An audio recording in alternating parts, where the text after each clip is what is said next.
Well, hello, everybody. This is Tim Green with Rattle Magazine. Welcome to the Rattlecast. We're the biggest freewheeling live streaming poetry podcast on the planet, in your ears and on your laptops. Our guest for episode number 330 is none other than 2025 Rattle Poetry Prize winner Morri Creech. He'll be here in a few minutes, but before we get in, I should say that Rattle is a publication of the Rattle Foundation, a 501c3 nonprofit working to promote the practice of poetry. We've been in continuous publication since 1995 and are unaffiliated with any other organization. We just do all this because we love poetry. I know you do too, so please do click on that like button and share. Make sure you're subscribed, ring the bell for notifications, leave reviews on iTunes or Spotify. Tell your friends on social media you stayed up late last night watching the Rattlecast. All that helps because we want to spread poetry around. That's what we do as a nonprofit. All right, so we're going to start out like we always do with our Poetry Spawn poet, and we have a really powerful poem, a tough poem to read and share, but also a powerful poem by a recent guest. Julia B. Levine is here. Hey, Julia, how you doing? Hi, Tim. Yeah, it's great to see you again. It was a really fun episode. If anybody missed Julia's episode, it was a really wonderful one about 2 months ago, so go back and check there. I think it was 322 maybe. But we have a wonderful poem that you shared today. That was just one of those. It's just like a punch in the gut. The way this poem works. Do you want to tell us how the poem came to be? Why you were inspired to write about this topic? Well, as a woman, I was really, really distressed to see the Congress, Judiciary Committee hearings with Pam Bondi present, and especially when all of the survivors of Jeffrey Epstein's sex trafficking were standing behind her, and just the things she didn't say and then the things she did say were so distressing to me that a woman with that kind of power was responding that way. And it's so hard with these poet responds to know what to do. I actually sat down and thought, well, I don't know how to write about this. But I was reading this really great book by Matthew Olsman. It's kind of an old one. Thought I had it right here. Yeah, I do. Constellation Route. Do you know this one, Tim? I do, yeah. We got to have Matthew on, actually. He hasn't been on yet, and he's great. So He's yeah. great. He's also married to Vivi, who's amazing. Yeah. But these are all epistolary poems. And what's really cool, he also has poems that someone wrote to him in there. Some of his poet friends that are just fabulous. But I thought, oh, I'll write an epistolary poem. And that was a really good way in. Yeah, well, definitely. Why don't you go ahead and read it? All right. It's called Letter Written to Pam Bondi. And can I say thank you for your help in editing, Tim? Yeah, definitely. It was Katie who suggested the cut at the end, which I think was really... Please tell her thank you for me. Yeah, Okay. definitely. Letter Written to Pam Bondi. Can we agree that your body is the kind that knows how it hurts to be broken? A man might have put his strong hand on your small head and forced you behind the creek, where the milkweed unzipped stars over water, muskrats staring from under the bridge, as the man laid out photos of the dark furred gash in women that your mother called privates. Maybe later she told you it was your fault. Don't talk to strangers, even if they say they're lost. Or perhaps your grandfather cupped your breasts when they first budded out at 13, and your mother said, well, then stay away from him. Your father left the table without a word, and then your grandfather raped your sister. Like that winter morning when you went for a run, but ended up thrown over a snowdrift, a gun hard against your temple, a voice hissing, bitch, do it better. And the assigned detective argued, no, not in that park. It couldn't happen there. Dear United States Attorney General, you must have heard of soul murder, seen a woman crawling in mud after a rape, known something of how it feels to live inside a body you once believed was your own. Yeah, such a powerful poem. And it is such a, oh man, what a topic. I mean, it's hard to, I don't know, function normally knowing all the things that are going on there. It's really like you have to have like dissociate yourself from it just to function. For me, I mean, the rage and I don't know, it's pretty awful. So it's and that performance in front of Congress was pretty awful too. So really great to get a poem in response to it, though. And it's one of those poems that you couldn't, it couldn't exist in another form. Like if it was like an op-ed or some kind of essay or some kind of article, it's only poetry that could contain this much emotional energy. So it's really, validates the whole idea of having poetry respond to the news. Yeah. Thanks so much for writing and sharing that, Julia. Oh, thank you, Tim. I love that. I love that chance you give people to do that. It's just such a public service. Yeah. Well, thanks so much. It's great to see you again. Hope to see you again soon. Okay, and congrats to you, Morri, and have a great talk with this guy. Thanks. Yeah, so that was Julia B. Levine with Letter Written to Pam Bondi. That was our Poets Respond poem for this week. If you'd like to share a poem about current events, anything that's going on, doesn't have to be awful. It can be like a fun, weird, strange news of the week story too. It can be, a local news story, anything. But the big news, hits hard too. Whatever you have that's about current events, anything going on right now, just email or submit it through Rattle. Go to rattle.com, upload in content. You'll see Poets Respond, the submission portal there. Submit it by Friday night at midnight. We publish a poem about current events every Sunday. We're going to take a quick break and go to our main guest, Morri Creech. So sit tight and we'll be right back with a whole lot more poetry.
And we're back. Thanks for your patience. Like I said, today's guest is the winner of the 2025 Rattle Poetry Prize for an Ordinary Childhood, Morri Creech. He's author of 4 collections of poetry, most recently The Sentence. His book, Field Knowledge, received the Anthony Hecht Poetry Prize and was nominated for both the Los Angeles Times Book Award and the Poets Prize. The Sleep of Reason was a 2014 finalist for the Pulitzer Prize. He's a recipient of NEA and Ruth Lilly fellowships, as well as grants from North Carolina and Louisiana Arts Councils. He's the writer in residence at Queen's University of Charlotte, where he teaches courses in both the undergraduate creative writing program and in the low residency M.F.A. He lives in Charlotte, North Carolina, with his wife and 2 children. And here he is, Morri Creech. Hey, Morri, it's great to see you again. Hey, good to see you too. Yeah, it is such a pleasure. I mean, I love, I don't know, people who've been following Rattle for a long time know that I beg in our reminders to submit to the Rattle Poetry Prize every year. I'm like, please, for the love of God, send some formal poetry. Like, don't think that just because free verse narratives tend to win that we don't like formal poetry. I love formal poetry. I prefer formal poetry, please. And nobody ever listens. But finally, I mean, a few people listen, but we got a wonderful poem to select this year with An Ordinary Childhood. And we talked, of course, in issue number 90 of Rattle in the conversation section. So it's great to see you again. Thanks for being here. My pleasure. Do you want to start out with the first poem? And I should say, these are poems from a forthcoming manuscript. You said it's probably not coming out until 2030. Well, it's not forthcoming. I haven't submitted it to the press yet. So I've got a 6th book in the works for 2027, and I didn't want to send this book on top of it. I kind of wanted to I didn't want to sort of get a log jam at the press. So. Well, that is some confidence that the future will last that long. First of all, yeah. Well, it's 2023. But yeah. So this is you're going to be reading poems from the book that includes Ordinary Childhood, the manuscript. And Yes. I'm excited to hear more poems like these. So let's start out with the first one. Okay. So this one, the last one I'm going to read is the first one I wrote. And this one was the second one I wrote. And it's called The Lure, like a fishing lure. We stood at twilight in a bewilderment of shadows. Sprinklers spun on every lawn. I heard a sound and wondered what it meant. You saw a flash, but it was only dawn. Pool lights twinkled like spoons in the half-dark. Spears of crabgrass bristled between the flocks. The wind, sleek arrow, never reached its mark, a stillness in motion like Zeno's paradox. Something moved in the yard. You saw its hair. I fashioned a cheap lure from a damselfly, tied it to string and pitched it in the air. You kept your keen eye fastened on the sky. A tug. I saw a thing thrash in the hedge. It loomed in the morning light that laid it bare, grew even larger at the water's edge. When we looked again, it was everywhere. Yeah, and there's The Lure, another one of those Meredithian sonnets from Morri Creech from that forthcoming book. Morri, I know we talked about it before in the conversation, but can you tell everybody the story of just how you became a poet in the first place? Because it was a journey for you. It wasn't like you read a book when you were 5 years old and knew this is what I need to do. It was a lot more of things falling in. I think you said it was like you fall down the stairs into into things. So and how land did on my feet? Yeah, exactly. So Yeah. how did you come to be a poet, given your background through high school and things? So I didn't do very well in high school, as it turns out. I failed the 10th and the 12th grades. And I went to school in a small rural high school in South Carolina, and didn't want to go to college after I was finished. I wanted to just get like a vocational degree to do like machine tool and die or something like that. Something that I could use my hands, that was precision work. Both my grandparents grandfathers at one time or another had been mechanics, and I kind of liked the idea of doing something like they did in that way.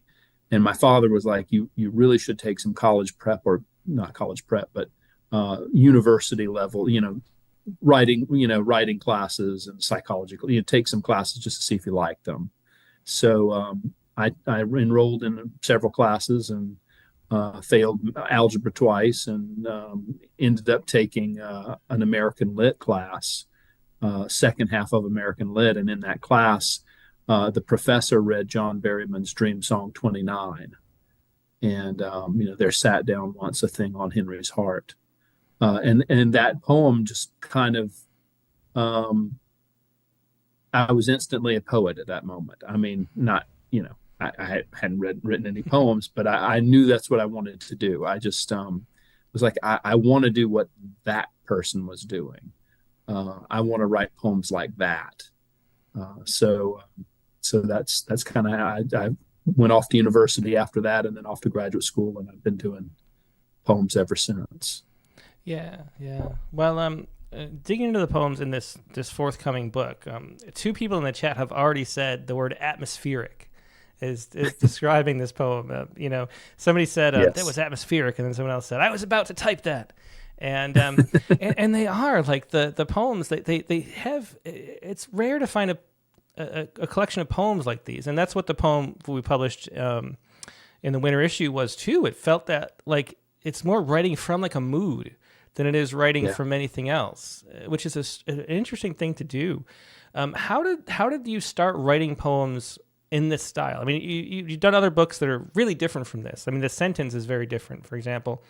But this book does have sort of a mood you're like building moods with every poem almost. So how did you like realize you wrote the first one and then you wanted to do more of it? How did they come about? That's how it happened. I wrote one called The Impresario, and it was mysterious and weird. And I noticed that the lines ended up having tended to be end stopped with a lot of rhyme. And I noticed that it was a 16-line poem, and I thought, oh well, Meredith did 16-line poems. He did ABBA, and I'm doing ABAB, but so I'm sort of riffing on it. But I liked the idea of doing a sonnet that was in the tradition, but at the same time, not most people do. Most people don't do Meredithian sonnets. So I liked the idea of it. And I thought, well, I could do a bunch of these. So it just became a project of mine. And because that first one was so weird, it had a kind of either surreal or surreal adjacent kind of quality about it where, things were just unsettling and strange and bizarre. I liked that. And so I just kind of followed that thread as I kept writing and sort of wrote toward that. And that's ended up being pretty much a book of them. Yeah. Well, do you want to read the next one up, The Theory? Yeah.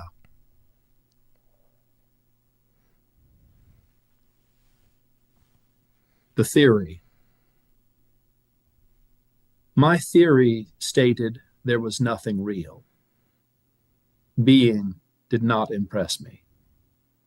I was sure that houses, the white buildings, and the teal sky were fakes. I was onto something pure. For most of it, of course, I closed my eyes. No pines then, and no Alabama clay. When the Smoky Mountains turned out to be lies, their rocks and rhododendrons blew away. Earplugs only confirmed my new belief. Mozart was done for. Coltrane, Bowie, Liszt. They were all hushed to the falling of a leaf, which, naturally, I believed did not exist. At that point, there was little left to grieve. If I was right, then how could I be here? Such discipline is difficult to achieve. I've tried. Trust me, one day I'll disappear. Yeah, so that was The Theory, again from Morri Creech. And the sonnet has that really tight structure, of course, with the opening and then the volta, and there's sort of more like a classical argument structure to a sonnet than most other poems, where you want to have an arc, but it's a very specific kind of like intellectual arc or something that's very different than moving a narrative arc. Do you find in writing these poems of all the same length and all the same type that it's hard to keep sort of varying the arc? I think that's one of the things that makes it really tricky to write like a series of sonnets, is they kind of end up having the same feel. It's like you're kind of going over. I read maybe of those in the Olympics now, those mogul skiers. It's like, oh, I got over that one, I got over that one, I got over that one, but it's like the same kind of pattern. Do you like mixing it up and keeping it varied seems like a difficult thing with what you're doing here, and yet the poems do seem to do that. So I'm wondering about an overarching structural thought you have about this process. Well, the thing that I'm watching out for all the time, and that I'm also falling into a lot, is that the voltas typically happen about line 8 or line 12. So they end up being kind of like either, halfway through the poem or 2/3 of the way through the poem, or 3/4. Yeah. And that seems to be where they tend to want to fall. And so you kind of have to resist, or at least try to find some material that differs from the other material you've done, so that the voltas don't seem like they're falling in a pocket. Mm-hmm. And two, they come from that atmospheric kind of place. And you mentioned when we talked before that it's usually one line. You try to find a line that's sort of sufficiently strange. I can't remember exactly how you put it, but you find something that's like, that makes you maybe want to keep going, So talk a little about how you enter these poems, because I'm curious too, is it the sound of the line itself, or is it the image of it? What is it that pushes the poem forward? Well, to get started, what I typically do is I sit down and I just write the first line that comes to me, which usually happens about 30 seconds to 3 minutes into sitting down. And it's always a pentameter line. Usually it is a sentence all by itself. The first poem, The Lure, is enjambed, but the first line is enjambed, but a lot, my theory stated was nothing real, period. It's a statement and it's a line also. And I try to do that to kind of get the mood set or the theme set or the narrative on the way. And what I'll end up doing is I'll write 3 or 4 lines off of that first line and then realize that the third line is better than the first line. So then I throw everything away except the third line and make that the first line. And then I try to write that. And then I find that the 5th line is better than that first line. So I cut everything except the 5th line until finally something gets traction. And I start writing it down the page. And I typically am drawn to, in these poems, tend to be drawn to narrative sort of direction. Yeah.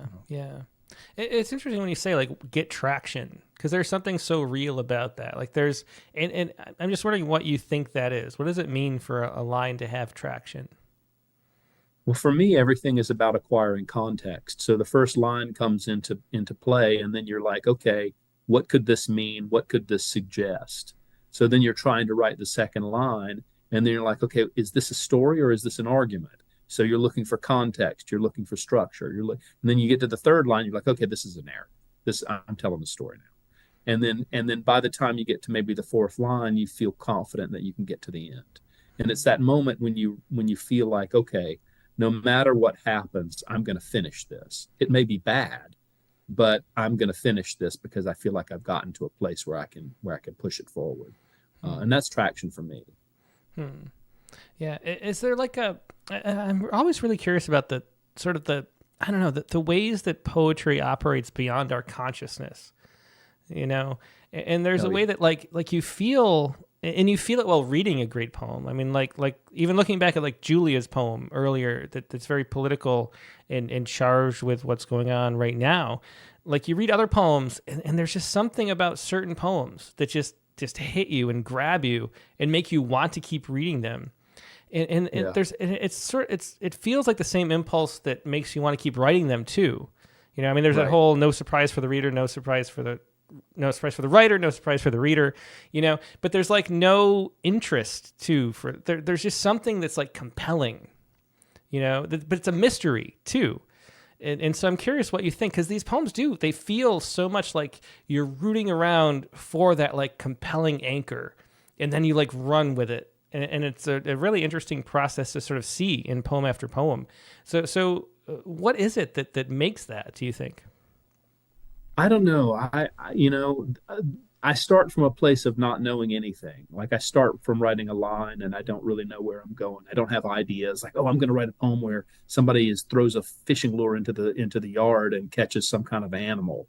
I don't think about it that way. I just write lines and see where so I'm kind of constantly trying to get into my unconscious, or my subconscious, sort of getting into that place where the things that I'm thinking about when I'm not aware that I'm thinking about them, and kind of pulling things out of that space. And form helps me do that because I'm so busy thinking about, pentameter lines and rhymes and stuff that it sort of frees my imagination up to kind of make leaps and do silly things. So I don't know if that answers your question. No, it definitely does. It's just, there's something that really has always fascinated me that's coming more and more to the forefront now with artificial intelligence.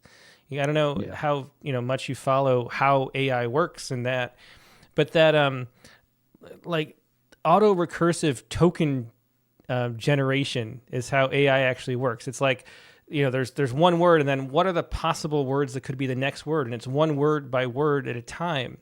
And there's a way in a poem, like you get a run of words, and then to me, when I'm writing, it feels like the first sentence, because you always talk about that first sentence that sticks, or leaps, or however you want to call it. It's almost like that sentence writes the rest of the poem, Yeah.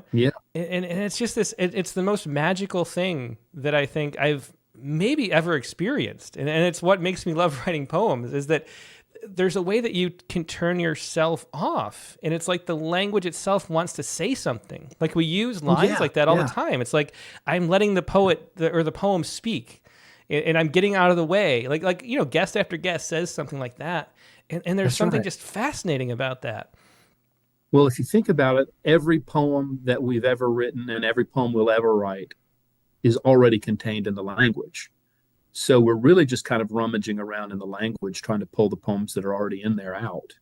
And in that sense, we're just kind of servants to the language. The language is doing the work. And, for me anyway, I think about it that way. I think, I always say, my poems are smarter than I am because they make leaps that I couldn't possibly have made on my own. They just do things on their own. And that's the mystery and the magic of poetry for me too, is, just seeing a poem go somewhere that I didn't think it would go and realizing that I'm just kind of, as you said, kind of getting out of the way and letting the poem go where it wants to go. I think the mistake I made a lot when I was a younger writer was, I still do it, I'll always do it, is trying to say what I want to say. And I don't have anything interesting to say, but the language has a lot of interesting things to say. So if I could just get out of the way and make room for that. Mm-hmm. Yeah.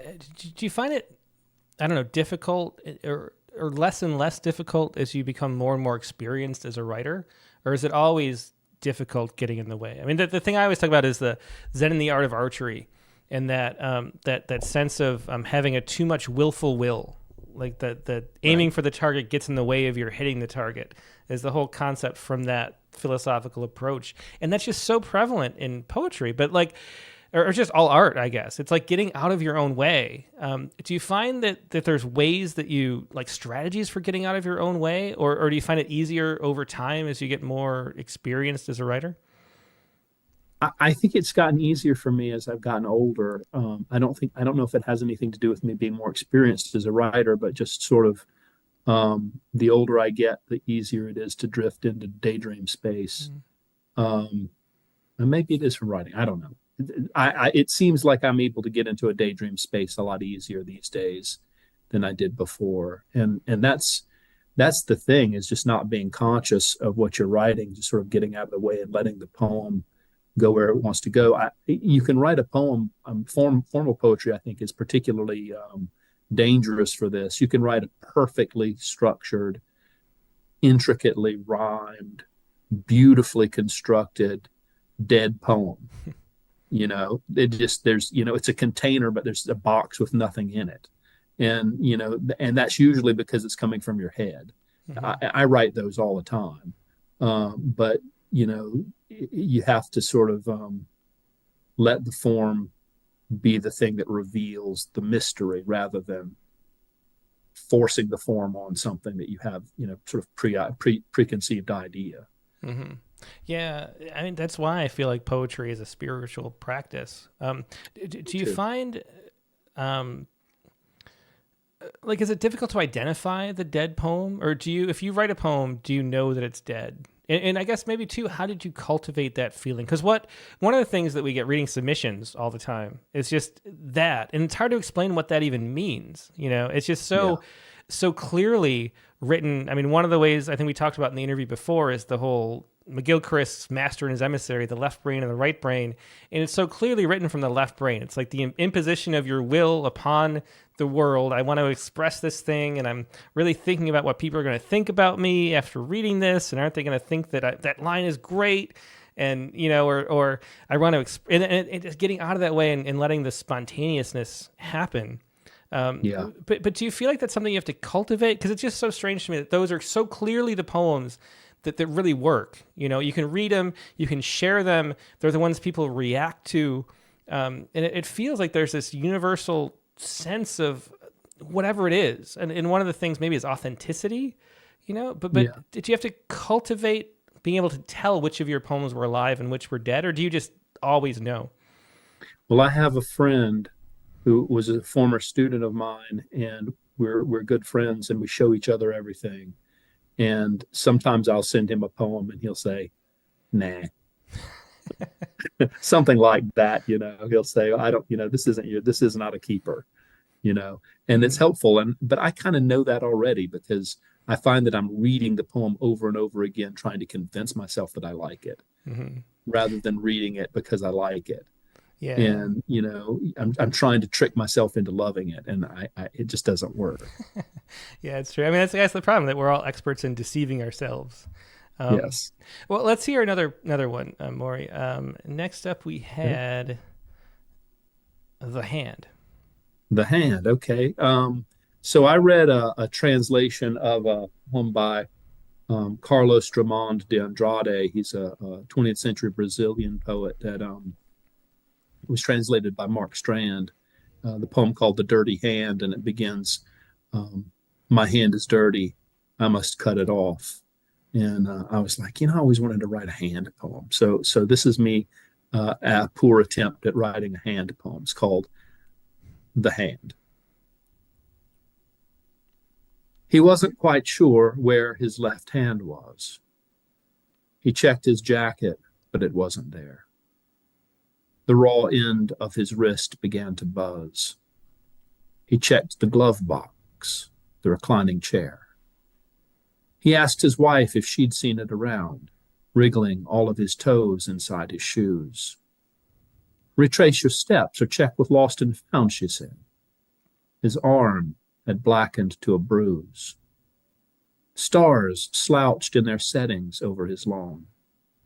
The midnight half moon shone like a cheap locket. He wondered if his good hand might be gone, but saw that it was safe inside its pocket. He wept. An absence haunted all he wrote.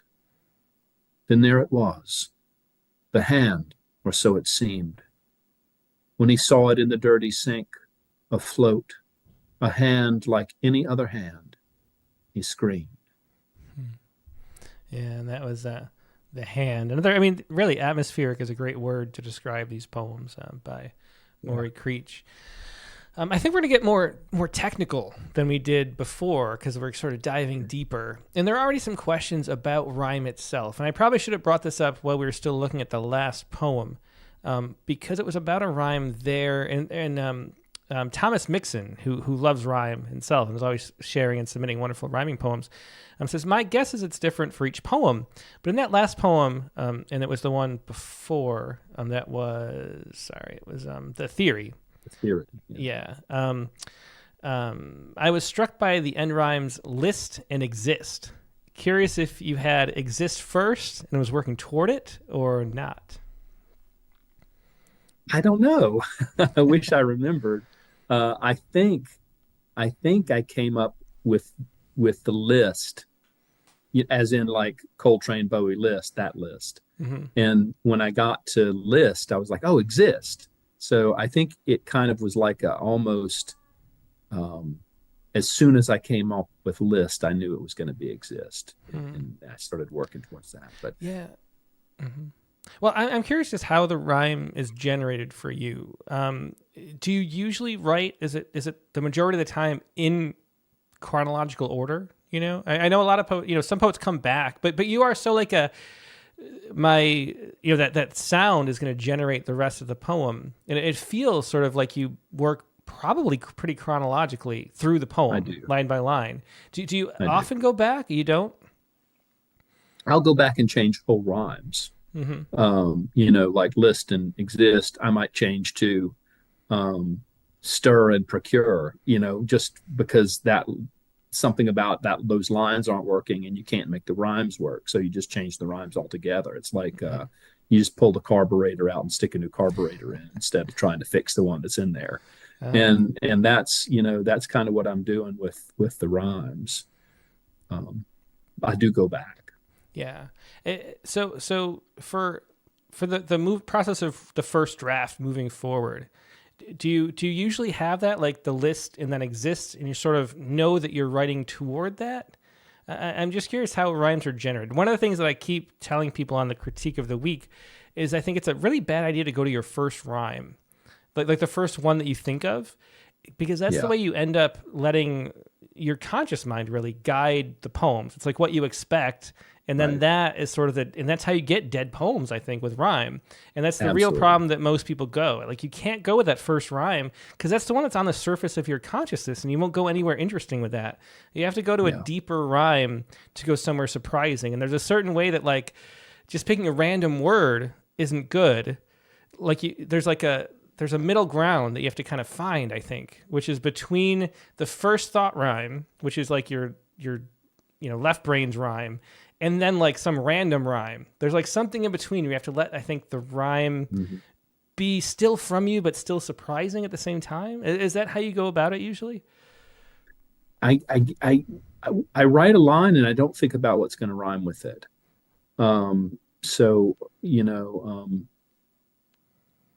My theory stated there was nothing real. I wrote that line not caring or worrying about whether real was going to rhyme with anything. I didn't have a rhyme for that. I just kind of wrote toward that third line, knowing that third line was going to have to rhyme with real, and just feeling my way down. And then, of course, the second line, I didn't know what was going to rhyme with the fourth line. I just kind of pushed toward it until, the word kind of presented itself. And so I'm always surprising myself with rhymes. Every once in a while, I'll know. When I came up with list, I was like, oh, well, yeah, exist is going to rhyme there. That's, because I was already far enough into the poem to know what the poem was doing, that was going to be a thematic rhyme. But usually I don't worry too much about what's going to rhyme with anything. I tend to try to end a line with a monosyllable if I can to start off with, just to give myself a fair chance. And then I kind of go from there. Yeah. Well, that makes sense. And is there anything, just advice you have for people who want to write more rhyming poetry, for how to choose rhymes, how to not make them, sing-songy and expected and bland, how to keep them interesting at the right level of interest? I mean, there's some, you want to be a little surprising. Again, it's that sort of 80-20 where you want a little bit surprised, but not too much, too strange, to keep the flow of it. I don't know. Do you have any advice for picking good rhymes? Well, there are, I would say using enjambment is a good way to kind of create interesting rhymes, because you have to kind of bend over backwards to make the rhyme work. With enjambment, I think it's a little harder to rhyme, because you have to think about the line in a different kind of way. But you can create really interesting rhymes using enjambment.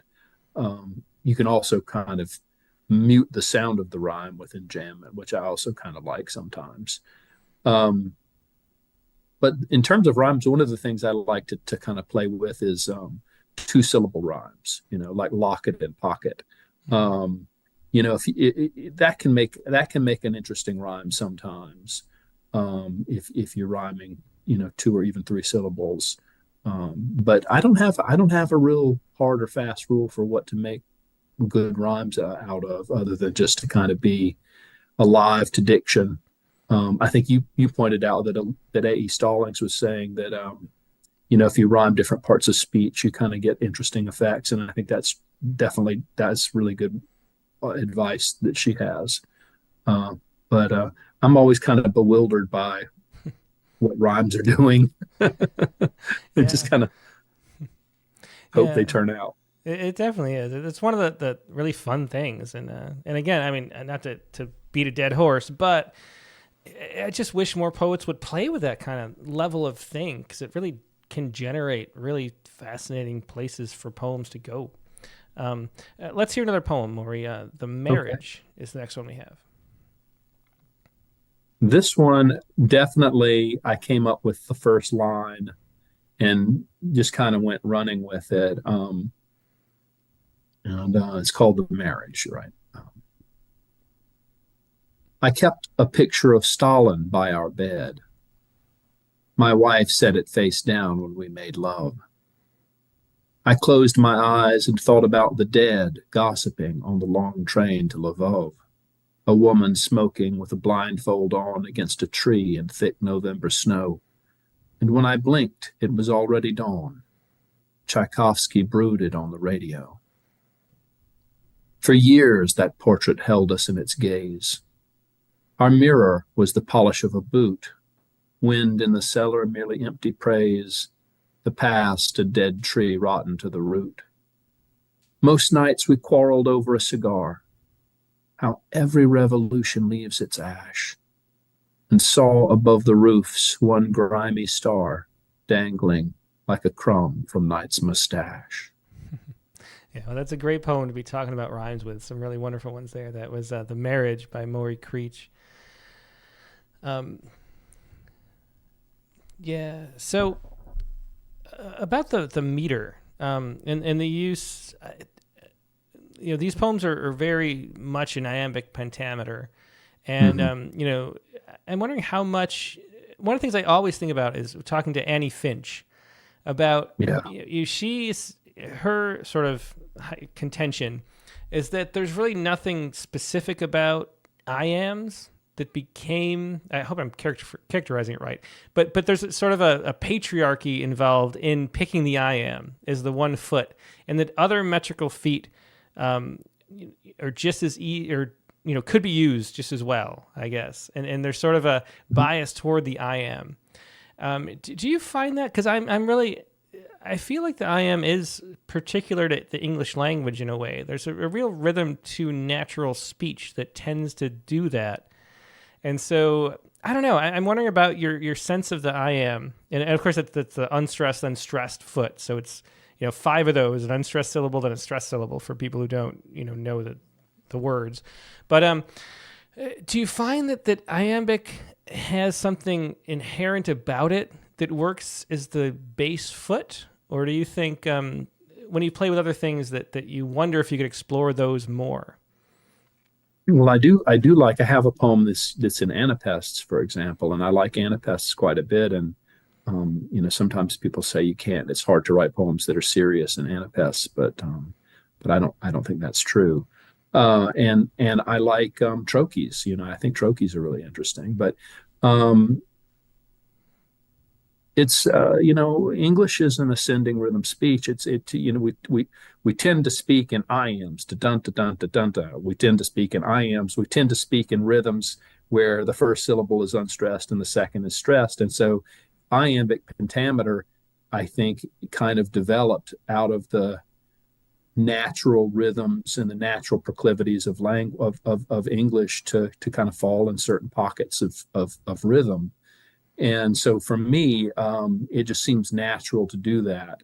Why I don't I write in tetrameter too, but I like pentameter because it's a little unwieldy, and it also gives you the opportunity to substitute more, because you can have 2 trochees in an iambic pentameter line and you still have 3 iambs. So you don't lose the sense of the rhythm, even though or the sense of the meter, even though you've got 2 substitutions in the line. So, I think about that a lot. I think about like why I write in pentameter or why I write in iambs, and just so much good poetry is written in that tradition, and you just kind of want to be in sort of wading into that tradition in a small way, just to feel like you're trying to do something that somebody you admired did, and that's part of it too. Yeah. As far as using the meter that way, and you mentioned having 2 trochees, which is a stressed and an unstressed syllable is the foot. Having 3 out of 5 be iambs is enough of a root. Like, how much do you think about having enough of the right feet in a formal poem to still hear it? Like, I mean, I'm sure it's all just second nature at this point, but at the time when you used to think about it, is there a certain balance that you try to keep, or do you just listen for it and whatever happens goes? Well, when I was younger, when I wrote Field Knowledge, for example, I didn't really know what I was doing. So my poems are very substituted to the point where you kind of lose a sense of what the meter is doing at all. And I kind of worked toward being a little smoother in my subsequent books. But I think about the meter, but I don't think about it when I'm writing the line. I just kind of listen for it.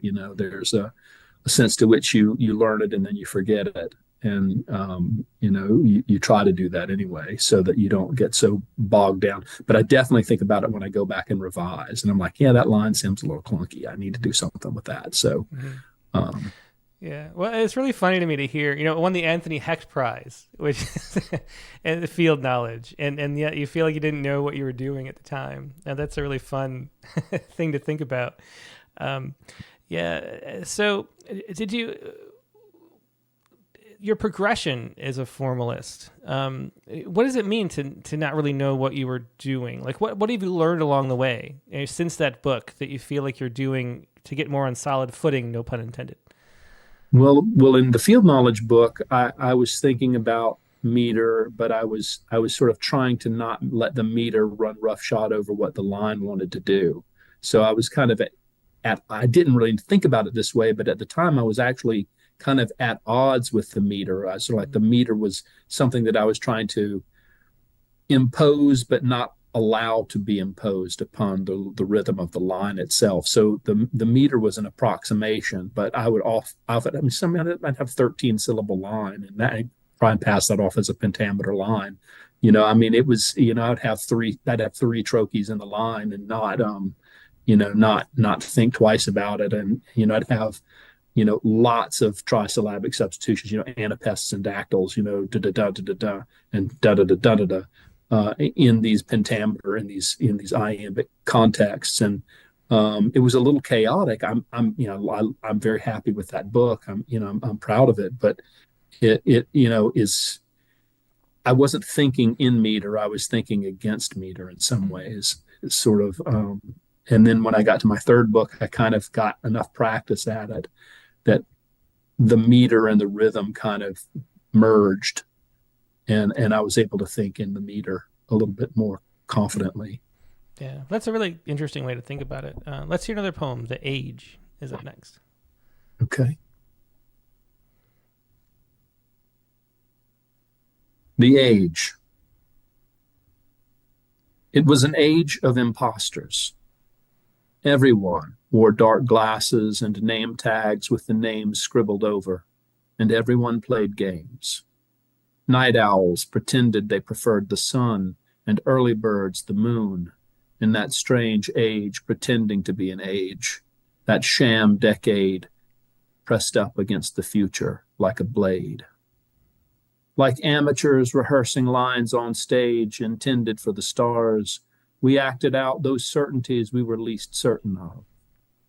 Friendship was just a sleight of hand, and love the silk tugged from a magician's sleeve, a bout of stage fright that resolved itself in bed. The parrot became the national bird, and plagiarism stole the final word. We believed nearly everything we said. Yeah, that's a great last line. It's there's certain lines that are just so simple and just feel so true and so important. We believe nearly everything we said, and that nearly, of course, doing so much work.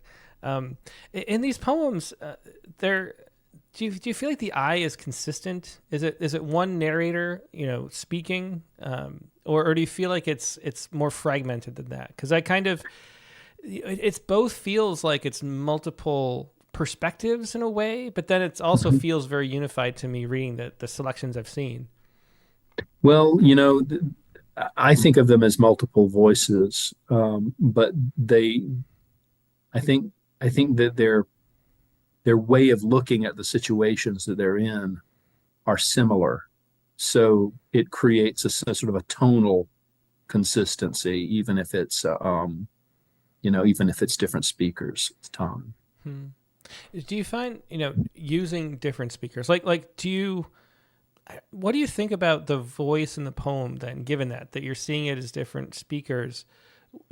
Like, when do you know, like, a sense of who is speaking and what freedom does that give you? Like why deploy that? That's an interesting question. I don't. You mean why do I deploy different speakers in the poems? Yeah. I mean, why not just think of it as you, because there is a difference. Yeah. I mean, it allows you to say different things that you wouldn't say, I guess. Right. But then it's also hard to be different people too at the same time. So it's something to negotiate again. I don't write about myself very much in my poems. I do occasionally, and when I do, I'm not myself. I'm somebody else. But the voices in the poems that I try to engage are usually not me. You know, I want to get at something. I want to get outside of myself. I want to transcend who Morri, and be something else when I'm writing my poems. And I think of, Sharon Santos said that poetry is a fictive art, and I really adhere to that. I believe that the details of my life are not very interesting. I'm not a very interesting person, but I want to create interesting people. And so in some ways that aligns with fiction writing or something. I think about poetry as creating characters who are speaking. Yeah, it's interesting. That's such a different way to think about it than most people do. So much is that lyric eye, which is like the inner soul expressing itself. And I think we don't often give ourselves the freedom to explore different perspectives for a variety of reasons. There's like a cultural stigma on doing that. I think a lot of people tend to feel, when we had the Persona Poems issue, people wrote and said, "Hey, I wrote this persona poem. I haven't written one in a long time because I feel like it's not right to write in persona," which is just very strange to me. It feels like you're cutting off an entire one creative leg by not doing that or something, or hopping around on one foot. But do you ever have any thoughts about that? About, I don't know. Having the right to speak for other people inside even your own imagination? These people are me in that I created them. So I don't feel any feeling. I'm not appropriating from myself. I am the person who wrote the poem, and I am the person who invented the character. So in some ways the characters are me. I guess that's a way to say, that's true. They're when I think of that poem, The Theory, for example, one day I'll disappear. That's pretty close to how I feel most of the time, So that nothing's real, that I'm living in some kind of a, so that perspective is mine, even if the voice isn't mine. So I just, I try to think about it that way, I guess. Yeah. Yeah. Well, I should say, if anybody has any questions for Morri, please do leave them in the chat windows. It helps if you do all caps so I can see the word question, and that Thomas Mixon did earlier with his question. Leave a question there, and I'll pass them along. Also, please do click the like button if you haven't yet. There's always many more people watching live than have clicked like, and it helps if you do. So click like right now. In the meantime, let's hear another poem, Morri. Okay. This is called The Performance. Some prankster had set the theater on fire. The trained actors just went on with their lines. A stagehand queued up Cupid on a wire, who gestured calmly toward the exit signs. Critics formed opinions and wrote them down, swatting at flames that flitted on their shoes. The wise king, sans eyes, wore a paper crown he kept on for the sake of the reviews. Some wept at the verisimilitude, the style with which our follies were portrayed. Still others found the denouement too crude, the start of the conflagration too delayed. We couldn't breathe because of all the smoke.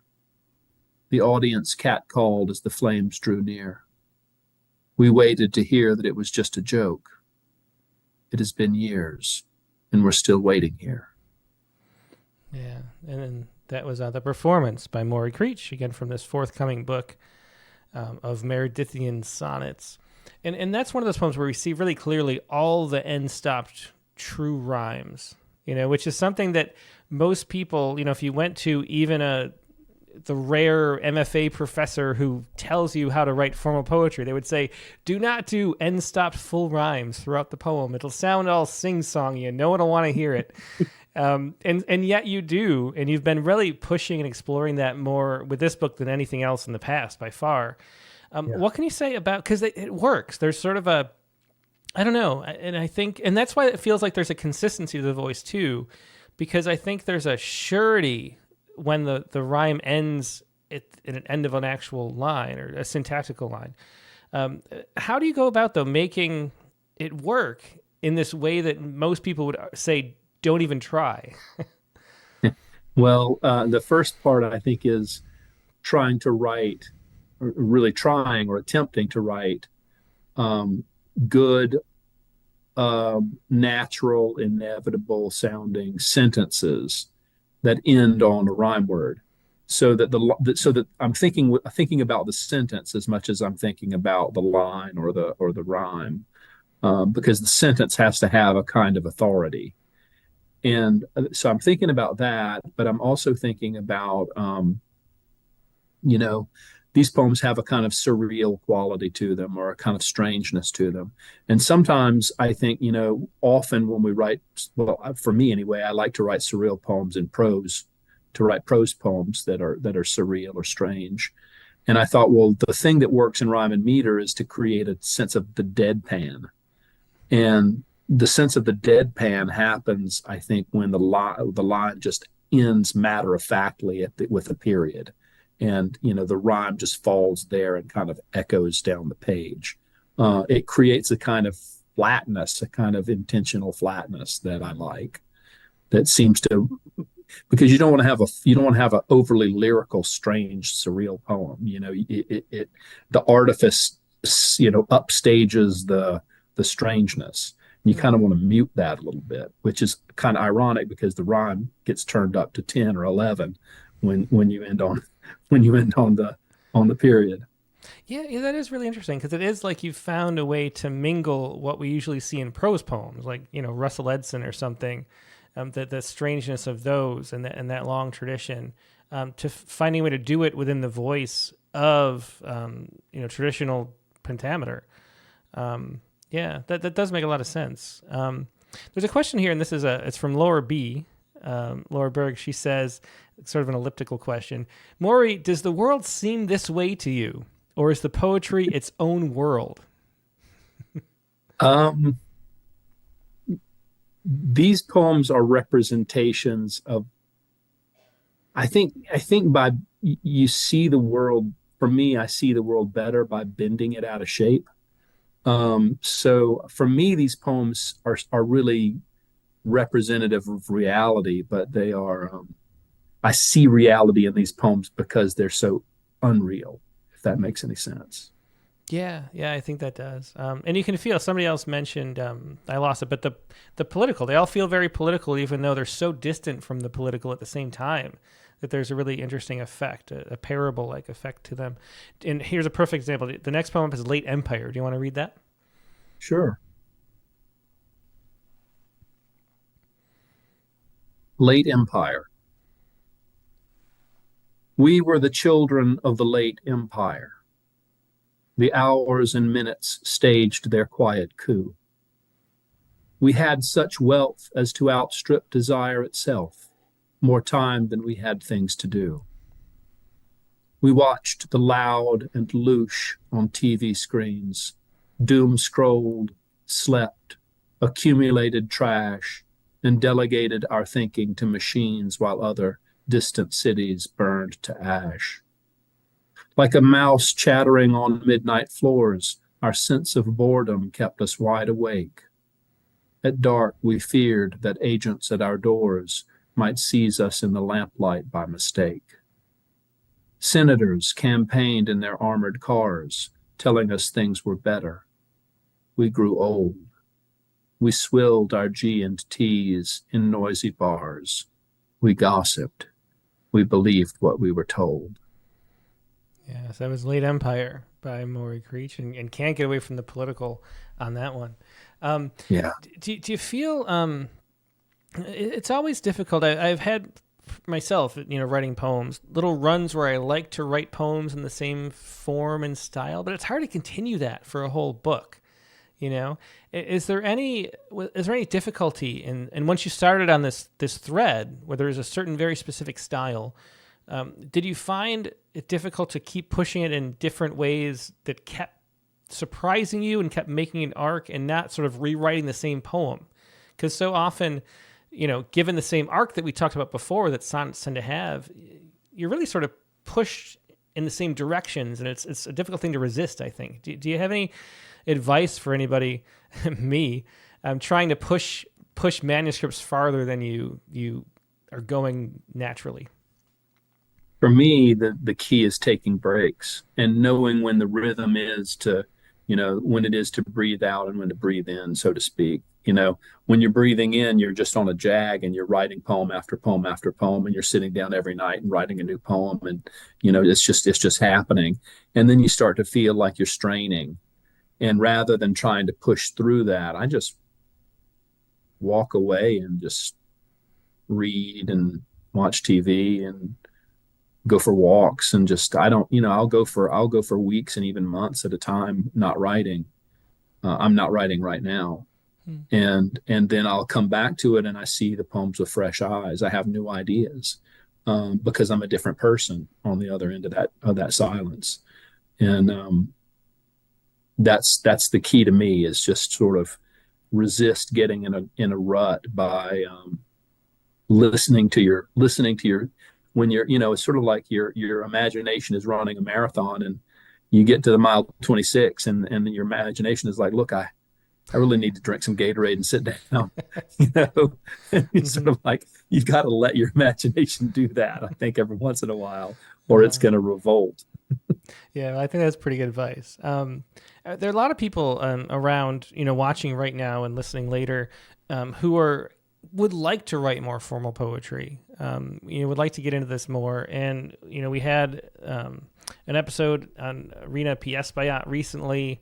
Next week's guest is a formal poet too, and so there's sort of a lot of people are thinking about that right now. Lady Oasis has a question: for someone who is terrified of sonnets, which would be the first sonnet you would recommend to read? And please, no Shakespeare. What would be the first sonnet to read? The first sonnet to read, I think, toward, in this case, toward writing. If you wanted to start writing more formal poetry, what would your introduction be? A great place to go to just read a good example of what sonnet should do. Well, one that I'm really fond of actually is a poem by Catherine Tufariello called "The Mirror." It's a really remarkable sonnet, and I you know, that one I would really highly recommend. I like all sorts of sonnets by A.E. Stallings that I'm not coming up with titles right now, but I can see poems in my head. But anything by her, she has great confidence, and if you want to kind of get away from writing sonnets in the way that you sort of think you're supposed to write sonnets, Shane McCrae is a tremendous poet, and he writes in sonnets and writes in pentameter and in rhyme, but they don't look like, they do and they don't look like sonnets, as you would think of them. They're really innovative. Mm-hmm. Yeah, I mean, I know you teach. Do you teach metrics to poets in your creative writing classes for the most part?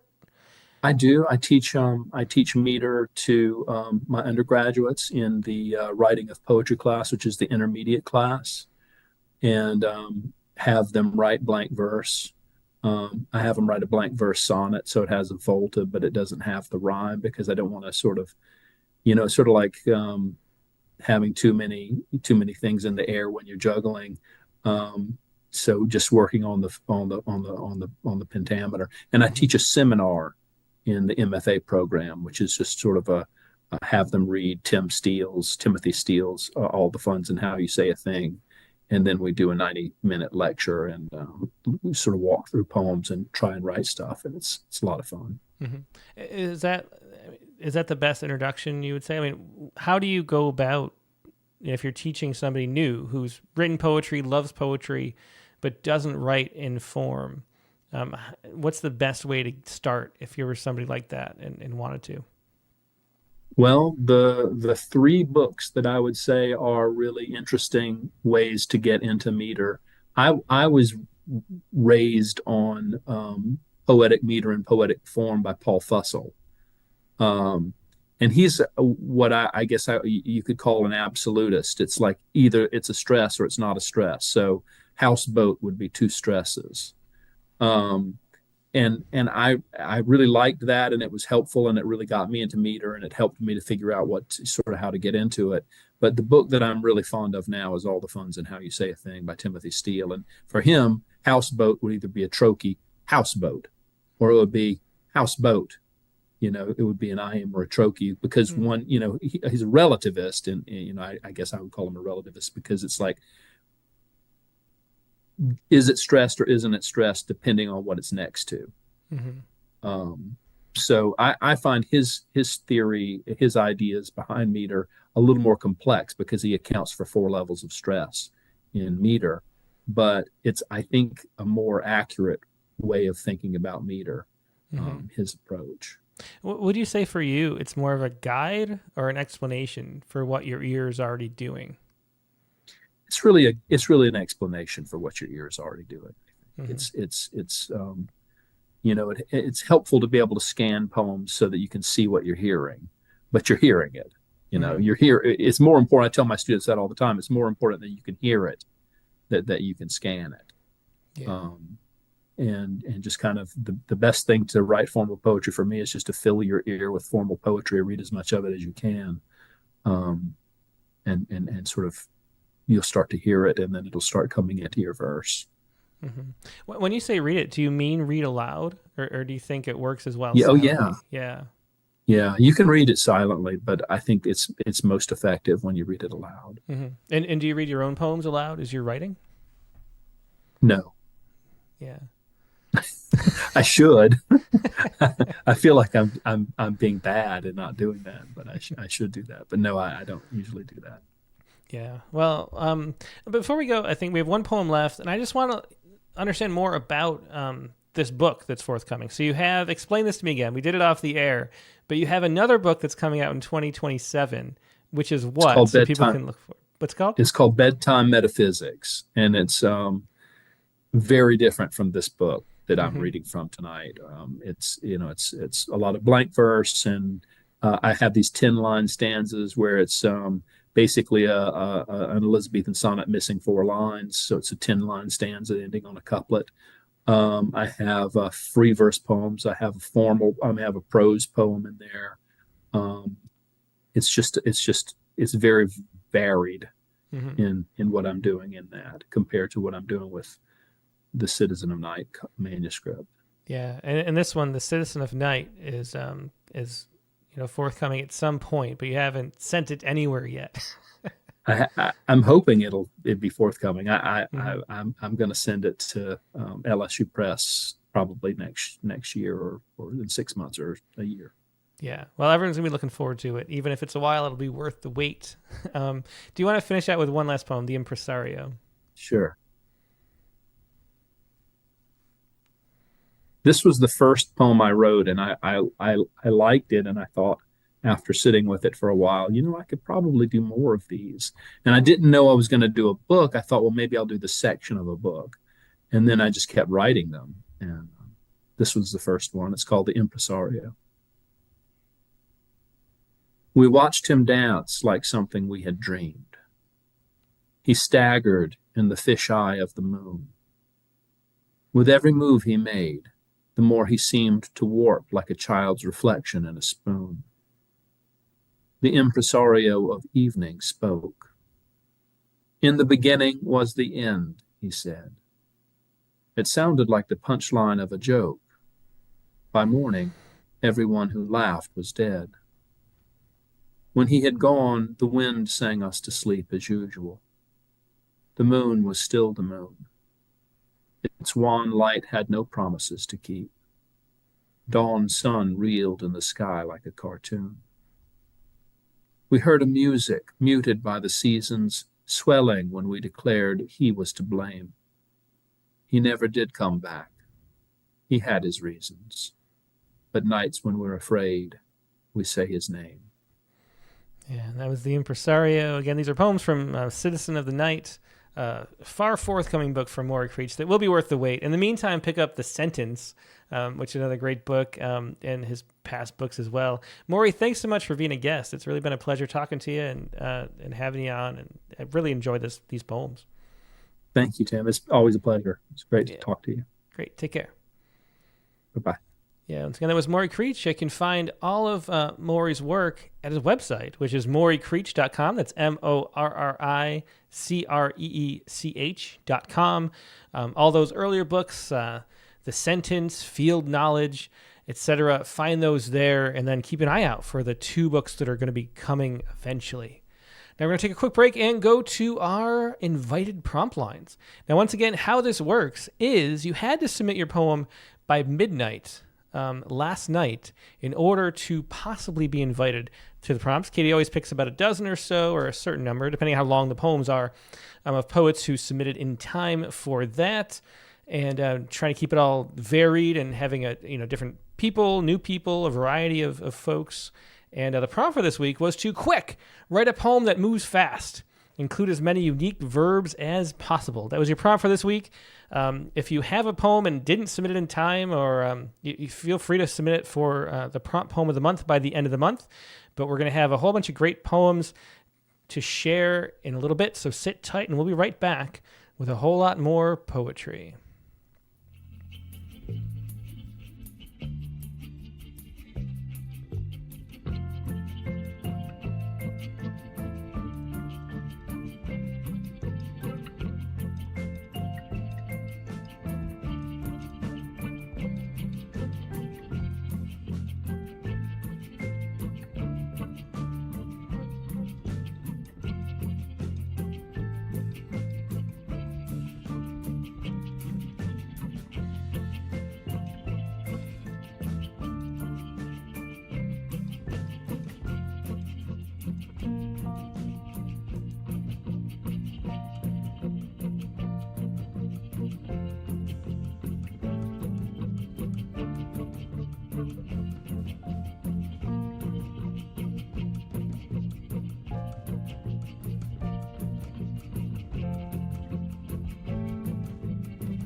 And we're back. Thanks so much for your patience. We're here with our prompt poems editor, creative editor, and my wife, Katie Dozier.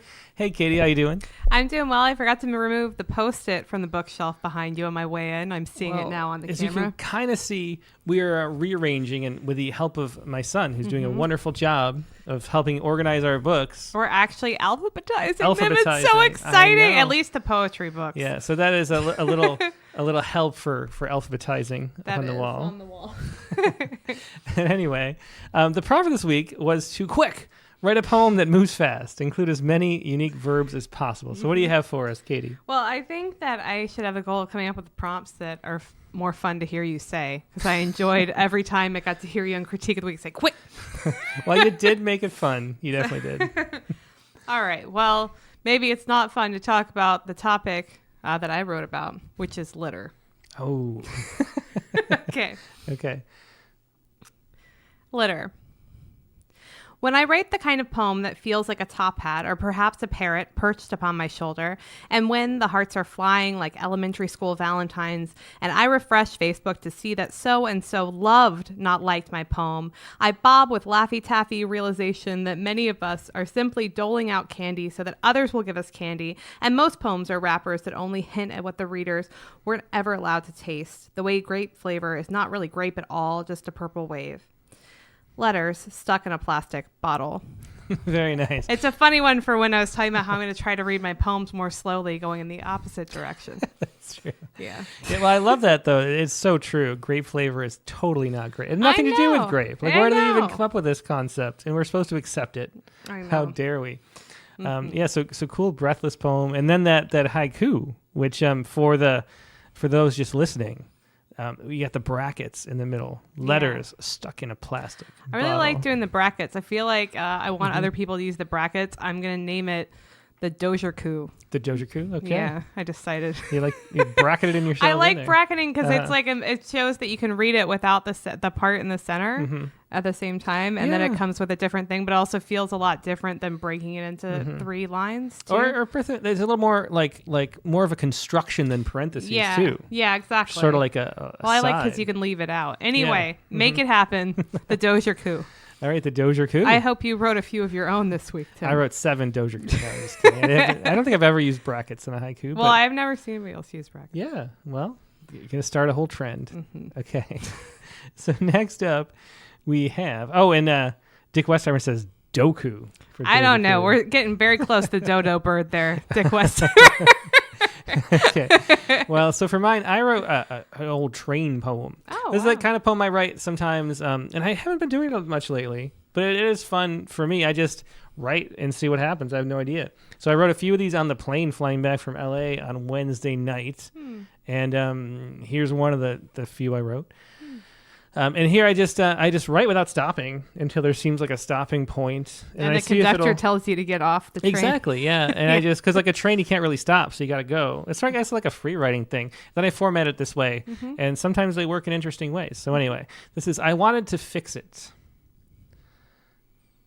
I glued the ends together and swept the glass and vacuumed the shards and the sawdust with a big broom, its stiff bristles swishing against the composite tile that I twisted back into place, a thumb screw in each corner, a single nail at the center where the pilot hole was penciled with precision so none of it cracked when the head of the hammer tapped into place so the circuits could be soldered, the wires spliced, the colors charted with the lattice of labels and black ink before the power was cut at the fuse box, the terminals taped, the switches snug in their metal housing, its rusting hinge re-oiled, the harsh note of its squeak a G flattening that meant I should learn more about music, the scales and solfege, how the chords combine, how to carry a tune like I carry these tools in a bucket full of clattering hi-hat in the cabinet closed flush as you call out, "Hi honey, I'm home." Aww. There you go. That is, I wanted to fix it. I feel like I was just listening to a wonderful jazz riff there. Oh, that well, was thank awesome. you. Yeah. All right. Well, it is fun to write that. I mean, you can write a whole poem in like You're 2 great minutes. at writing in that. So, That's your thing. That's the Tim well, thank coup, you. except it's not at all a haiku. The train poems, you're awesome. Well, thanks. Yeah, I do want to put a book of them together someday. Yes, please do. Okay. Well, okay. So Great. anyway, that's great. We should go to the community host. We should go to the community host, none other than, I didn't forget this time. I know. Dick Westheimer, our community host.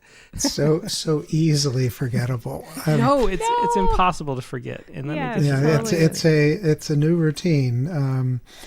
I am so looking forward to the community reading on Sunday. It's not because of February. It's a little confusing when the end of the month is, right? We all get a little taken up short by the month that takes itself not so seriously that it doesn't want it. It's kind of one of those poets who doesn't like to write long poems because he doesn't like to take up space, if you know who I mean. Aw, poor February. I'm rooting for you. Yeah, here we go. Well, February is well known for its 28 days or its inconsistency. So there was Eric and I are visiting on Friday, and we're going to put together the bookends of the reading, and we're very excited about all the folks who have written prompt poems. Again, it is poems that have responded to prompts in February, and if it's as good as last time, Katie and Tim, you will again have FOMO. And you should. I do feel it feels weird knowing it's happening we there. It's a do. really odd. I'm like, I wonder what's happening right now. Like, it's a great vibe. I appreciate your, how you design how these two parts would work together.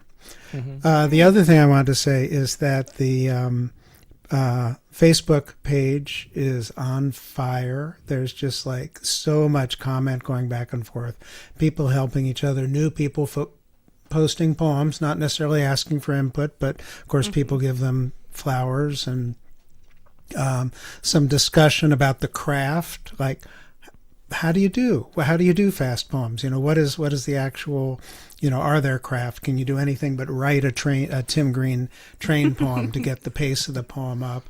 Right. And not a lot of definitive text on that, but a lot of thought. So I hope that page continues to thrive like that. And one of the things that feels great is I don't feel a need to comment on every poem that goes up, because I get on there and already there are 10 comments on somebody's poem. Yeah, so. And it is wonderful. And I love, as you pointed out, that ability to either post your poem and say, you're new, you're not necessarily ready to hear feedback yet, but you're part of the group and dipping your toe in. And then also people who ask for feedback, which I think, of course, is the best way to go about it. But, sometimes you got to get warm before you go in the sauna or something. I don't know. You're right. And once again, if you are listening at home and joining the page, please respond to the 2 questions Katie has put up, because otherwise, you just might not get a positive, an entry what you're into looking the secret for. club. Yeah. And that's Rattlecast Prompts. That's our Facebook group. So please join if you haven't already. Excellent. And Dick, you have a poem where you employed long lines, because we know the secret to reading fast is a longer line. Well, that was a debate on the stage of, Yeah. For me, it is longer lines, and it is, sort of like figuring out how you run out of breath, how you feel like you can't catch a breath. Mm-hmm. Not sure if this worked, but it sure sent me on a long, fast run. My secret hard day's nightlife. Out my west window, Orion hectors and barks like a macho cop. He's a nabob at the knob of an old car radio, a nattering farm report, a crackling din, John Lennon pleading for help, and more static. He's a country preacher spitting some verse about Gideon smiting 5 Midianite kings, a 10,000 hertz hypodermic syringing squeal right into my ear. Back in '64 in a deep woods Wisconsin camp, I burrowed in my top bunk as Danny H's braces tuned in station WLS Chicago. And how am I to nod off with him humming doo-wah diddy-diddy and dancing in the streets in his sleep? I open my windows and shout out to the hunter guide, "Get the hell out of my head, buddy." And he handles his sword hilt and glowers red, and all I've done is empty the room of all its heat. I totter to the bathroom to pee, shaky as me on skates, and everything there looks like medieval weaponry ready to stove in my pate. The commode's a club, the sink's a mace, the tub's a flaked rock. Back in bed, I entreat the gods as to how to fall asleep, and they all start squabbling. One clangs a bell, another drags his chair by my bed and belts the words to Louie, Louie, while his buddy cranks hard on his tricked-out Strat. My wife knocks on the door and lets in a startling of daylight and asks, "How do you sleep?"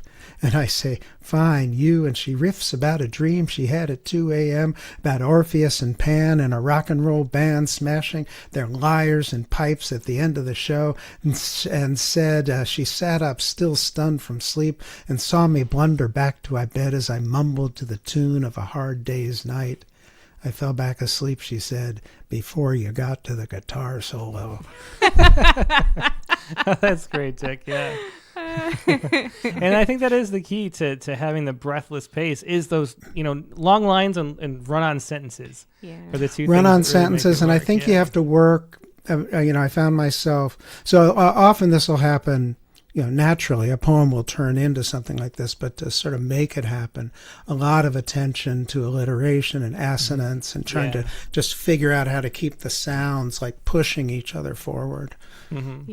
Yeah, I think so. That's why I don't usually use ampersands, but I liked ampersands for letting it feel more connective than an and, I think. But we're also going to see some poems that I felt moved quickly, but with shorter line lengths. So I don't think it's definitely, as in poetry and everything, it's rarely an absolute, right? So Definitely, for sure. Well, thanks so much, Dick, and everyone's looking for the community host reading that you're going to do with Erica Reed. And I'm going to send a message to everyone that has submitted a poem just so that they're aware of it and everything too with the link.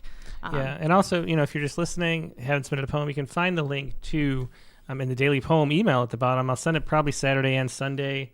We'll also, and tomorrow too, I think we'll include the link. Also, it'll be on the website. I haven't posted it yet, but I will. It will be there. It will be on the Rattlecast prompt page. The Rattlecast page and the prompt page. So keep an eye out places. And also, of course, in the Prompt Blinds group, I assume. Which is the best place. Which is the best place, Just yeah. period, not just to find the link, just to be clear. Yeah, exactly. Well, not everybody's on Facebook. And, we'll be on, 5 or 10 minutes early, so feel free to jump on and chit-chat until the reading starts. Cool. Oh, okay. Well, Yeah, thank you for the nice. invite there.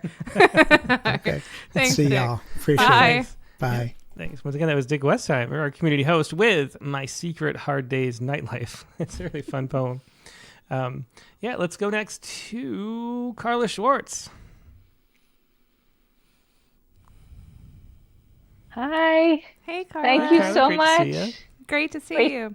It is great to be here, and what a wonderful night of poems so far. It happened so fast, 3 weeks to the end, and how you wanted to leave became so much less important than how you live out those final breaths. You used to beg, let me just go in my sleep, until, while living those last years with your daughter, to get back at you for all your shouting, your impatience, all you didn't do for her.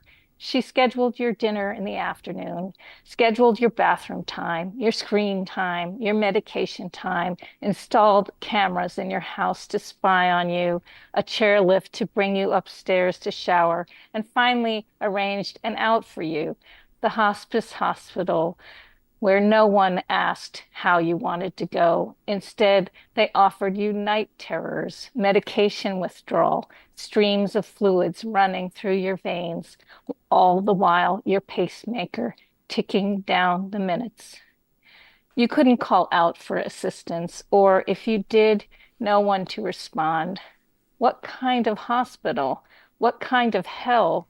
Except for that one phone call with a friend, your opera mate, how you lit up when she recounted the libretto, but soon afterward you broke loose of catheter confinement and slipped back to your final work, the draining of life itself.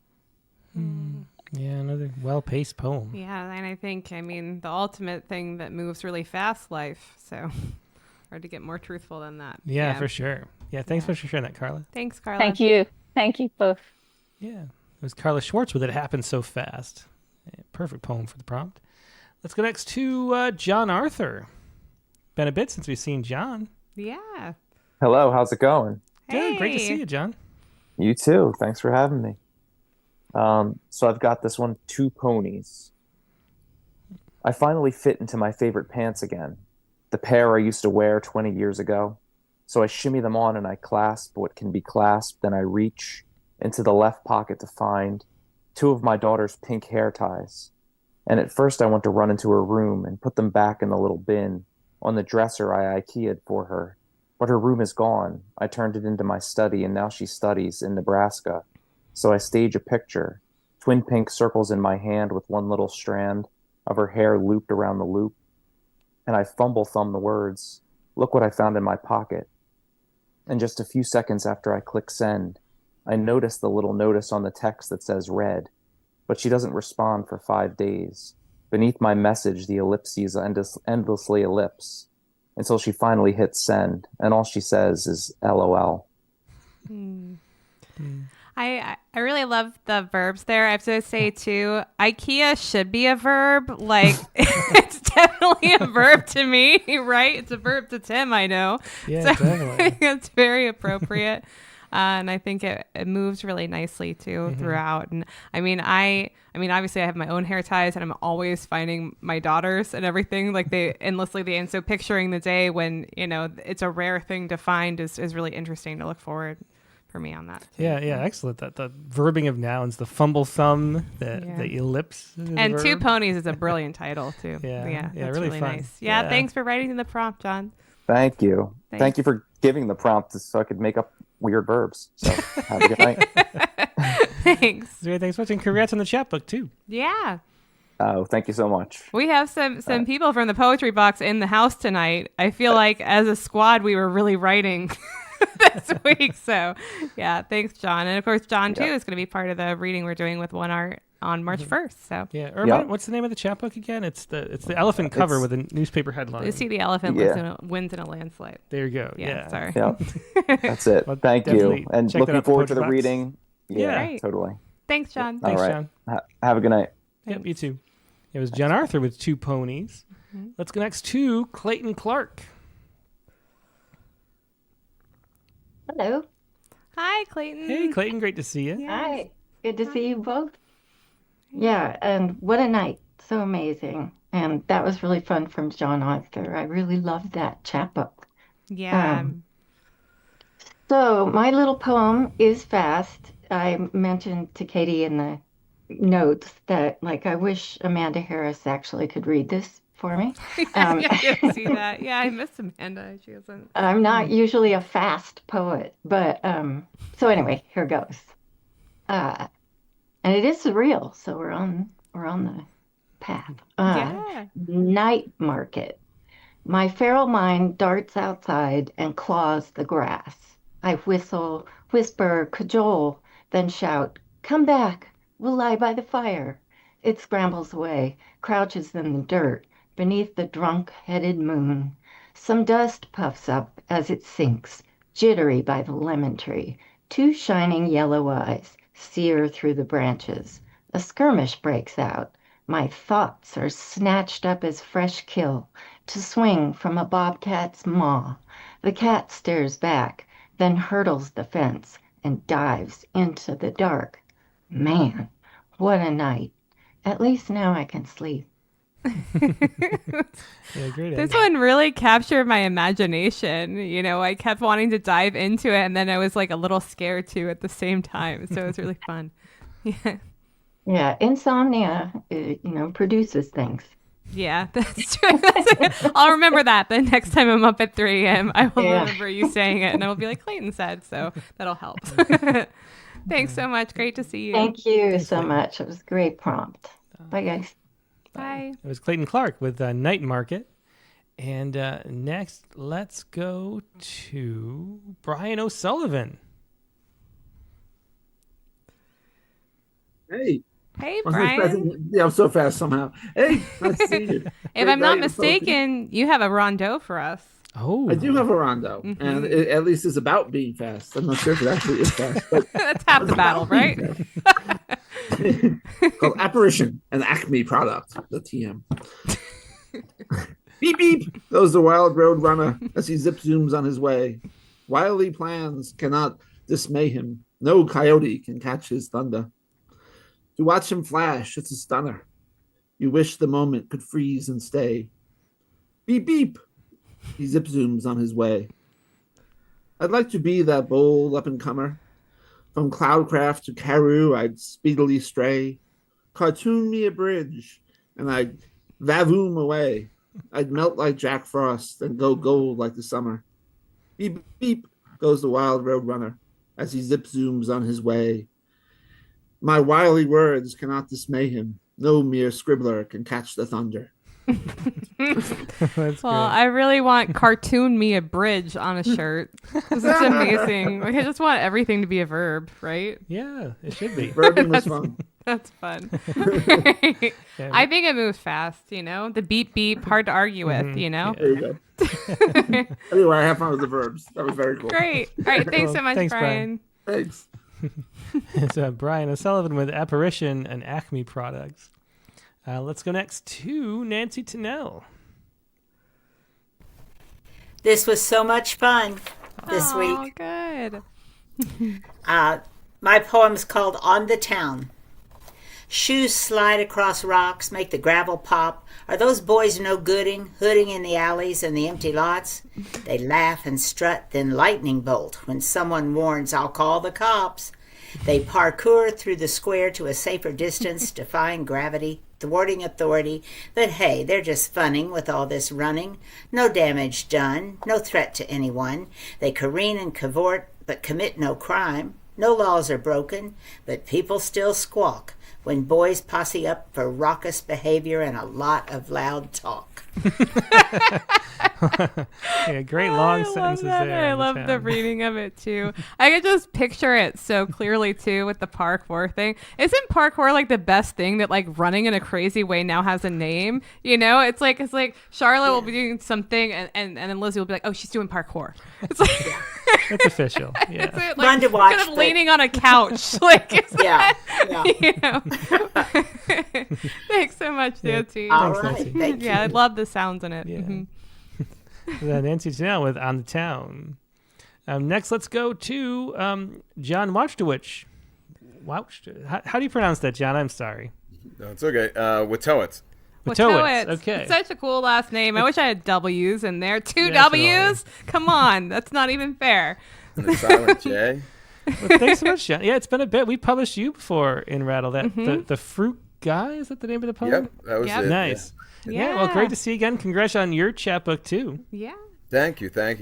Yeah, and you were the first to read in the Poetry Box reading and opened it up so well. I was like, oh, I really have to try very hard now to follow this up. It was great reading.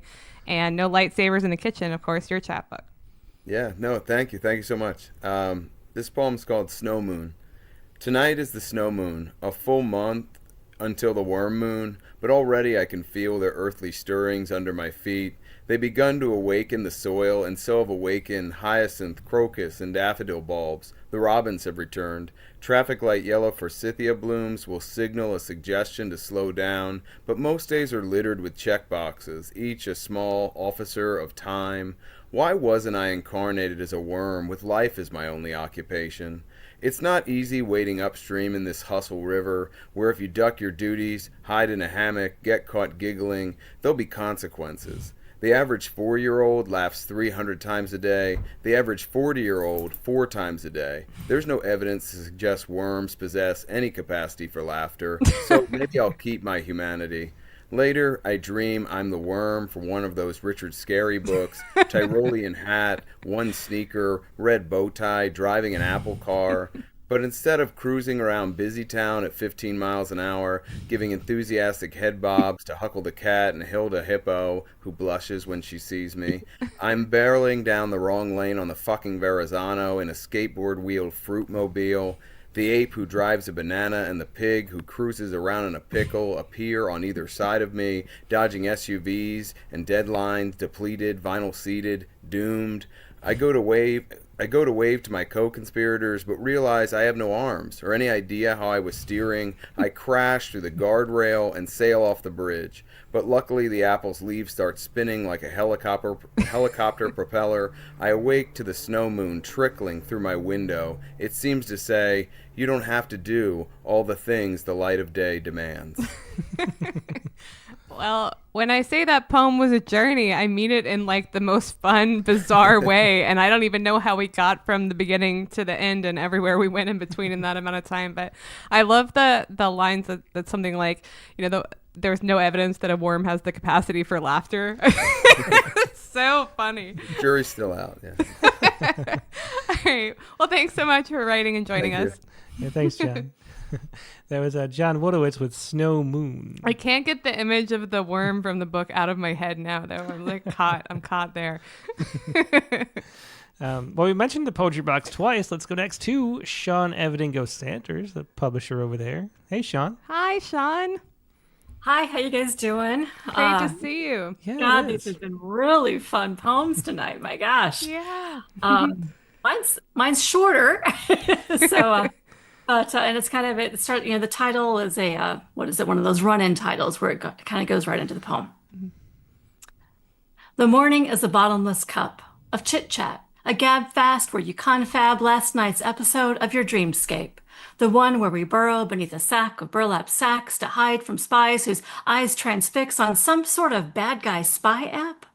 Then I babble on about some article I read that morning in bed, wiser bots that are programmed to choose who's worthy of a new hip, prompting you to reveal an ancient tale that eerily mimics the Matrix, which somehow tunnels us down to dinosaurs and debunking that hammer found inside a prehistoric rock.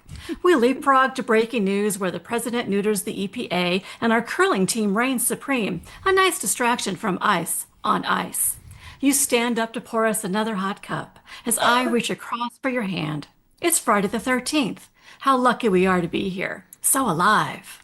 No, I thought this was really sweet and felt like such a genuine conversation and like really embracing like that how it goes. And I mean, I could really relate to like, I mean, I tell Tim some of the most inane things, like, but it'll go from that like a really serious discussion to like a really, really inane one and how fast it can work. So I thought nothing moves faster than that kind of a conversation. So it's a great choice to write about it. Well, this is how I start my everyday with my husband. So this was actually all Friday's conversation. Oh, well, that's wonderful. You have a poem to immortalize that too. Yeah. So it's wonderful. Yeah. All right. Thanks so much, Sean. It was great to see you. Thank you. Yeah, thanks, Sean. That was Sean Evaningo Sanders with The Morning is a Bottomless Cup. Let's go next to Michelle Mayer. Hi, Michelle. Hi. Hello. Great to see you. Good to see you again. This is so much fun. It's almost like some of these should be inserted into like a play or something. I love it. Okay. Yes. Before 9/11 mocked all the old rules, we slid through the airport, fluttering ticket in your hand, jangling car keys in mine, our time so limited, your eyes so wide, my heart so cracked, but you weren't fleeing forever. Just a job, just a mission. So go. I said go, and I didn't beg you to stay because you needed to go. So we grinned and locked hands and agreed. Then coffee and kisses, your card and my thank you, just seconds to spare to rip open that envelope and guzzle the words, "Will you marry me?" Aw. And I love the note that you put with this, which revealed that it was based on a true experience. Yes, it was. And I think in the note I said, yeah, it was at an airport, of course, when you could take your person there, and that happened. And I was like, yes. And he's like, great, bye. for months. Aw. Well, what I thought was also great was that the lack of punctuation made it so that this poem did move really fast, even though it had the shorter lines that we usually associate with actually taking longer. But it really worked, and I read it naturally in my head just reading it faster because of the lack of punctuation, which I thought was neat. And thanks for taking us back to that time where you could say goodbye to your loved ones right at the gate. I miss it. I do too. Yeah. Yes. Well, thank you for having me. Thanks so much, Thanks Michelle. so much. Yeah. There's Michelle Mayer with a yes. Let's go next to Laura Berg. Hello. Hey, Hi, Laura. Great Laura. to see you. This is so playful. Tonight's so playful. Yeah. The prompt got everyone to play. Let's see. And I have a speedy poem. So it's called Speedy Poem. Nice. I chased that poem all the way up Mount Hope, then around the bend into Edgewood Library, but there it wouldn't stop, slithered through the stacks and out again. This was 50 years ago, me, an earnest kid, pursuing a poem into Hojo's ice cream, where it circled a moment under a chrome swivel as I ordered a peppermint drizzle, but I couldn't even swipe a lick before that poem darted off again, and me running after and still running after that poem. If you can see me, wave, please, as I pass. Well, I think you caught up to the poem, Laura. Thought maybe life is just us chasing one very long poem. Yeah. Hard Aw. as we can. Oh, that's a great way to put it. Yeah. Well, thanks so much, Laura. Thanks, Laura. That was Laura Berg with a speedy poem. And let's go next to Matt Joseph. Hey, Matt. Hey, Matt. Oh, we can't hear you. Uh-oh. It's not muted. It's the headset. Let's switch up, see if we can get it fixed. We'll go to instead first, Dana Washington. Hi. Hi, First, I want to Dana. thank you for a really inspiring and fun evening because it's been great. I really thanks so enjoyed much. everybody's Yeah, it's readings great to and see you. the guests tonight very much. Oh, great. Yeah, thank you. So here we go with A Writer is Born and Made. Run, Spot, run, said Betty. See me run, said Tom. Run, run, said Susan. I read from the yellow book, circled all the action words with my big yellow pencil while my woolly skirt and tights itched, learning that boys have fun and girls cheer. Even Spot was a boy. Play, Puff, play, said Betty. See me play, said Tom. Play, play, said little Susan. Puff was a pretty kitten who just fluffed on the floor and said nothing. I knew she was a girl. I closed the yellow book after I X'd the right answers. I wanted to go outside and do something. Do something better than a boy, maybe chase a boy with a worm and make him run and scream like a girl while all the boys cheered me on. And then I'd write my own story. Oh, that's great. I love the ending. Yeah. I do too. I love it. I made an observation. I hadn't really thought about how those style books do exactly the point that you make in the poem so well. And yeah, I really hadn't considered that before. And so I was glad to have that sort of insight. And then the way you finished it was great too, because I could picture that running the boy with Helm with the worm. Very funny. True story. Oh, I'm very glad to hear that. Very cool. Thanks, Dana. And where are you calling from? We forgot to ask. I think it's the first time you've been on. Yeah. I'm in central Pennsylvania. Excellent. Oh, well, lovely. yeah, thanks so much for being great here. to see you, and thanks for coming. Mm-hmm. Thank you for inviting me. Yeah, so that was Dana Washington with A Writer is Born and Made. Let's go back to Matt Joseph, see if he got fixed. Hey, Matt, did you get it fixed? Can you hear me now? Yay! Hi. Yay. Great to see you, Excellent. Matt. Thanks, guys. I love that conversation with Morri. That was wonderful. Thanks for that. So, all right. Watching the speed skaters.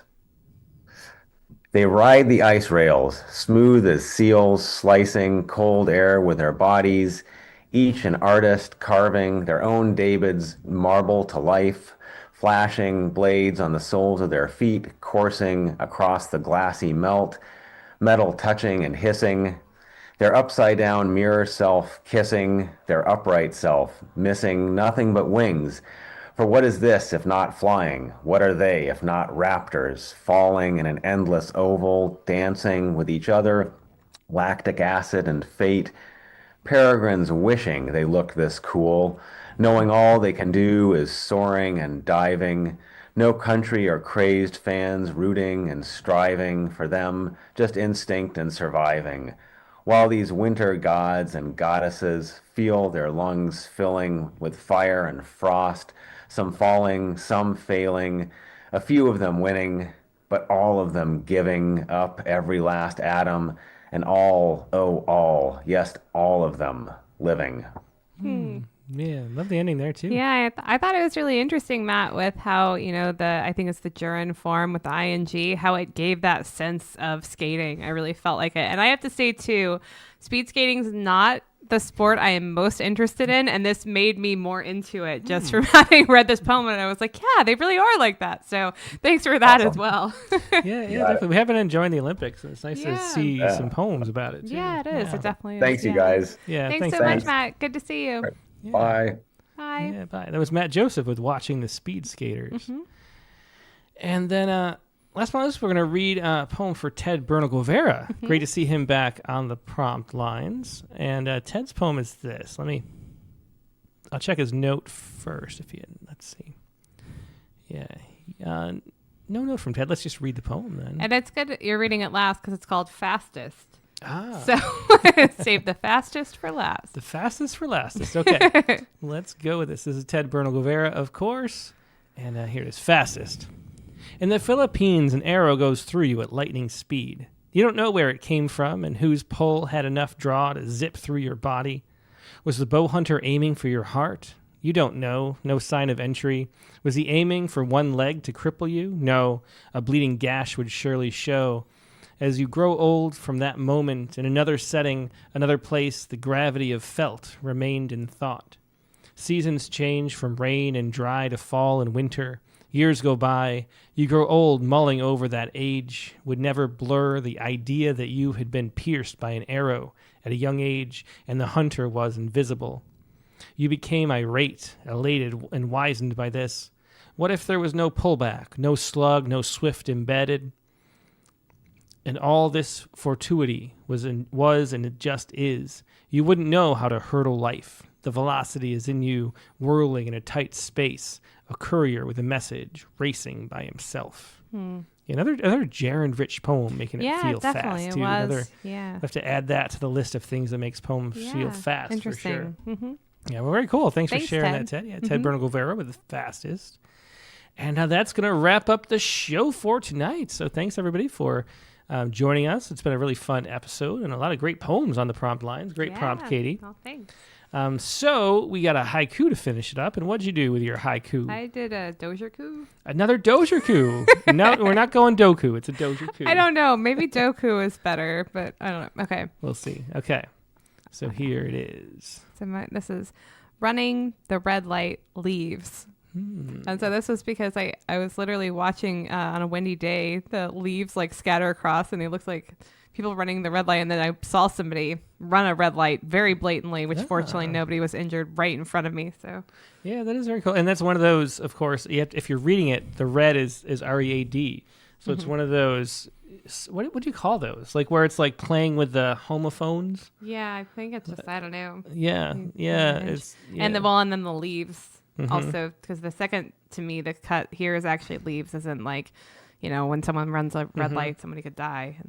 Yeah. Leaving. So. Yeah. And they leave the scene, too. Yeah. They're speeding away. Yeah, they did. I honked. I want everyone to know I laid on that horn. They at least thought, did I do something? Well, many layers to that haiku. Thank Katie. you. That dojerku. Doku. Thank you. We're gonna TM. Okay, so for us, what we've been doing the last week or so is just trying to buy a car. Oh God, car shopping is the worst. So I wrote a whole bunch of. Especially we need 17 seats. Yeah, exactly. And we just need a car that fits everyone. Anyway. So it's been fun. No, it hasn't been fun at all. So I wrote a whole bunch of car shopping haiku. You did? So I was bored. Did you write them at CarMax? I did write them at CarMax. Oh my gosh, we should get them into CarMax. Okay, anyway, sorry. I don't know if they're going to like them at CarMax. Okay, well, I have a fair point. Anyway, so here's I'm mine. really excited to see these.